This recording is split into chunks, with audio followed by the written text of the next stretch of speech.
Hi, I'm here at the NIRI Insight Studio at the NIRI National Conference, joined by Steve Wolosky from Olshan Frome Wolosky. Thanks so much for joining us, Steve. My pleasure. Thank you. Steve, you've just participated in a very interesting session on shareholder activism. You outlined sort of three current trends in activism in the session. So for those people who weren't in the room, could you talk us through those just a little bit? Sure. First is a trend for larger cap activism. Sure.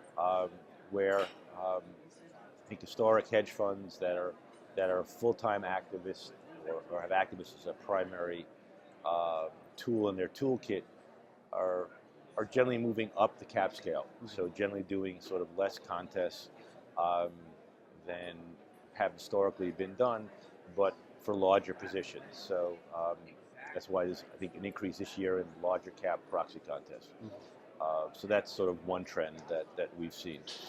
The second trend we've seen is that activism, or the use of communications with a company, either in a private or a public context, has become more of an accepted practice, so that generally long-only investors who had never historically thought about writing a public letter or being involved in what might be perceived as an activist campaign are more comfortable communicating, because the stigma associated with raising issues publicly or sending a letter is not the same as it was, a number of years ago. Sure.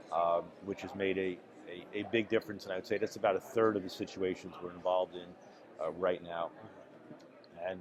And the last trend I've seen is, CEOs have become an issue in a number of proxy contests this year. Mm-hmm. Arconic and Buffalo Wild Wings are just two examples, but there have been a number of situations where after an activist surfaced, a new CEO is brought in, or changes were made in the C-suite in response to an activist surfacing. Sure.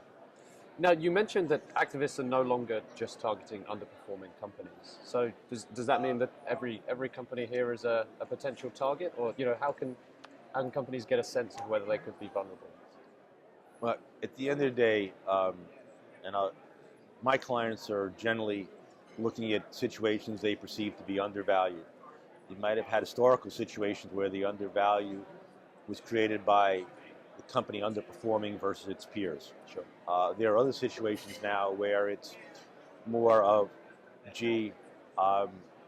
maybe you're a market leader in one segment, but you're in two other segments where you're not a market leader. Mm-hmm. And if you sold those businesses and you were a pure play, your multiple would go up, and therefore shareholder value would be created, as an example. So that's what I call balance sheet activism, or non-operational activism. Sure. There are other situations, and I think it's less of a trend where it's, let's sell the company. M&A is a tool. It does happen in response to an activist campaign, but I think that's less of an issue. Sure. Now, you mentioned that social media has become a big part of the proxy contest now. I'd love it if you could talk me through sort of how it's being used, how some of your clients use it, and so on. Well, it's an easy way to communicate with shareholders. And sure. When I started doing proxy contests 30 years ago, if you wanted to communicate with a shareholder, you had to actually do a mailing to a shareholder, or hope that some newspaper published an article. Whereas now, you can tweet, or you can, sure. Or you can Facebook, or you can set up a website that can accept inbound questions and respond to concerns of shareholders. So you can reach, on a very cost-effective basis, a much greater shareholder base than you could historically reach. And again, as an activist, you're picking up your own costs of a proxy contest. So if you can do it on a more cost-efficient basis and communicate directly with a larger number of stockholders, that hopefully will have a meaningful result in the actual performance. Sure. Now, we've talked a lot recently at IR Magazine about how IR teams can kind of research an activist profile, their track record, how they sort of conduct themselves. So, if any of the IROs in this room notice a shareholder, an activist popping up on their shareholder register, what should they be looking for when they're doing their research to build their defense? And they should be looking at the track history of that activist. Mm-hmm. They should be looking at other 13Ds they have filed, other public situations. What's the return been before they surfaced?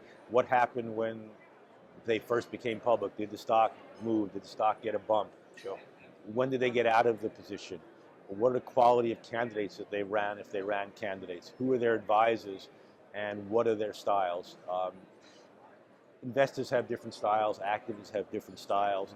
There are some that, you know, a proxy contest is a last resort, and there are some that believe using a proxy contest as a means to get a mandate from shareholders is a very important technique, and knowing who you're dealing with is extremely important.